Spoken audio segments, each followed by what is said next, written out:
amounts of alcohol, maybe a bottle or 2 bottles even of spirits.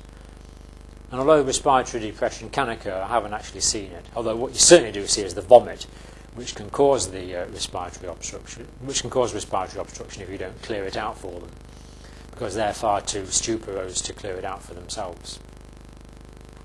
So opiates, benzodiazepines causing respiratory depression directly.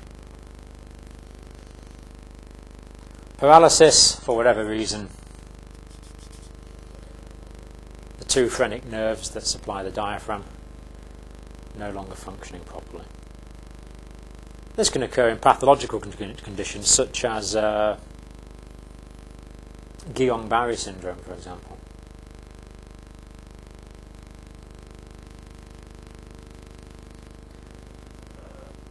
And of course, if there's not enough oxygen in the air to breathe, then how can you breathe it in? So if you're up at altitude and the partial pressure of oxygen in the air is less, then you can't breathe it in.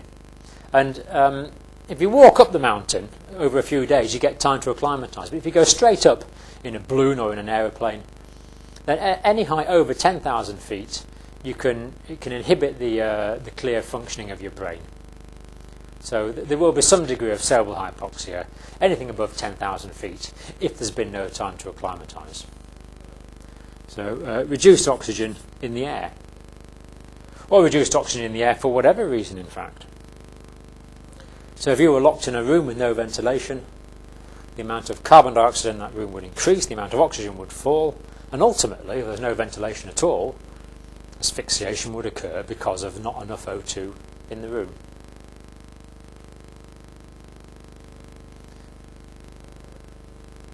And this can happen if there's another gas in the air. So, for example, if the air is full of carbon monoxide from car exhaust fumes, then you're going to asphyxiate because there's no oxygen in the air. And another time this has occurred, I've heard of it occurring, is people falling into silage tanks where they keep the feed for the cows. And because of the process of decomposition, these things fill up with carbon dioxide. So the atmosphere is full of carbon dioxide. This can be a problem in breweries as well, where there's a lot of carbon dioxide, and that displaces the oxygen. So even though the gas is going in and out of your lungs, there's not enough oxygen in it to sustain life, and that will result in asphyxiation. Cyanide poisoning will interfere with tissue respiration. Cyanide actually interferes directly with tissue respiration everywhere, that's why it's so poisonous.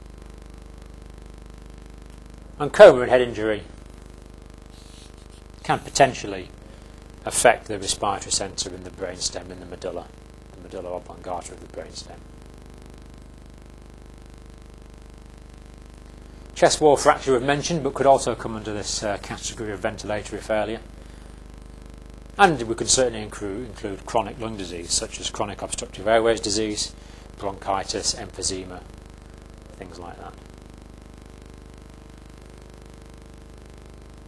Central nervous system dysfunction, occasionally causing respiratory problems. And carbon monoxide poisoning. Now, with carbon monoxide poisoning, as well as displacing the oxygen, carbon monoxide has got a higher affinity for hemoglobin than oxygen. So when you breathe carbon monoxide in, it binds to hemoglobin molecules and doesn't dissociate. It sticks there and clogs them up. So the blood becomes full of carbon monoxide instead of oxygen. The blood is very, very often bright red, and you get cherry red lips and membranes in carbon monoxide poisoning.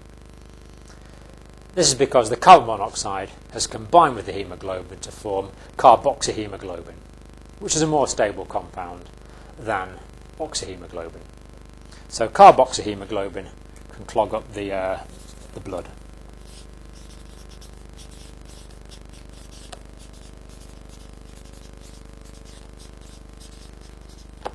And can take some time to dissociate, in fact, carboxyhemoglobin from carbon monoxide poisoning. So causes of asphyxia: trauma, foreign bodies, inflammation, congenital lesions, neoplasm, paralysis, and ventilatory failure.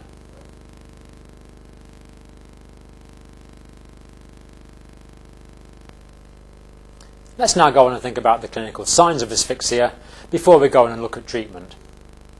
Now, the first thing to notice is this is going to depend on the cause. Because, let's first of all assume that the cause is an obstruction in the airway. Now, if it's an obstruction, a sudden choking, then one of the main features is that the patient will be unable to speak, of course, because speech is air coming out through the vocal cords out of the mouth. And if the upper airway is completely blocked, say by an inhaled boiled sweet or some other piece of food, then they won't be able to choke. And the patient will be typically they grasp the throat. And they'll be showing signs of distress and panic probably, but they won't be able to say, "Help, I'm choking," because they can't speak. So depends on the cause. But if the cause is something else, for example, if the cause is suffocation, then of course they might be able to speak. So first of all, inability to speak or breathe, or speak, and the patient may grasp the throat if the asphyxia is due to an obstruction.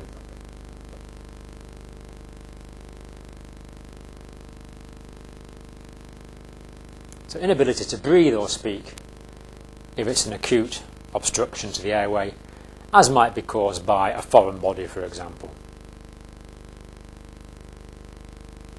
And you can imagine how distressing it is if the patient is unable to breathe at all. But for example, if the asphyxia was caused by, say, carbon monoxide poisoning or something else, then there might be an increased depth and rate of respiration. Certainly respiratory effort. You would expect to see increased respiratory effort. So increased depth and rate of respiration on causes of asphyxia, you usually get this feature, other than complete blockage of the airway by a foreign body. Very often there's congestion. The head seems to swell up with blood, congestion, and cyanosis of the head and the neck. You may well see the veins standing out on the neck. Congestion and cyanosis of head and neck. And of course, if it's prolonged, obviously the brain itself is completely dependent on a constant supply of oxygen to remain viable for consciousness to occur. And if it's prolonged at all, then loss of consciousness will occur.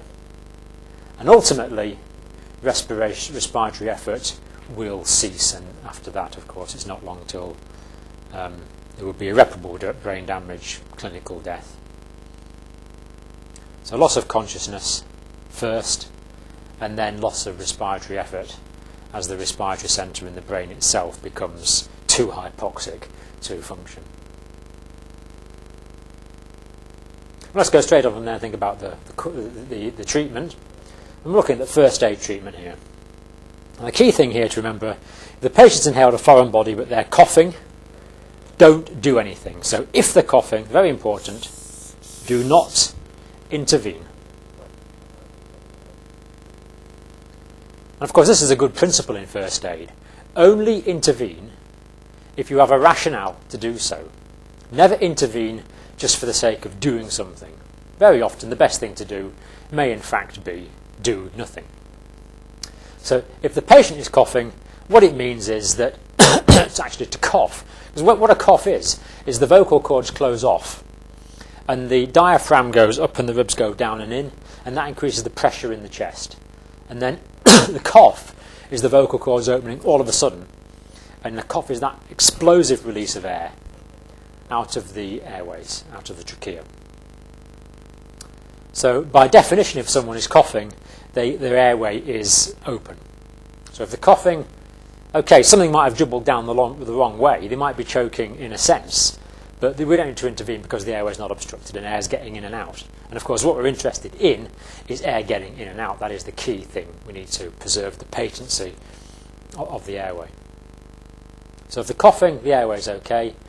Leave it alone. They'll cough up any bits of tea or whatever it is that have gone into the trachea by the very act of coughing.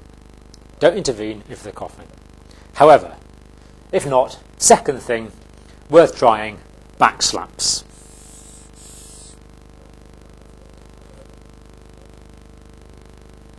Hitting the patient fairly hard.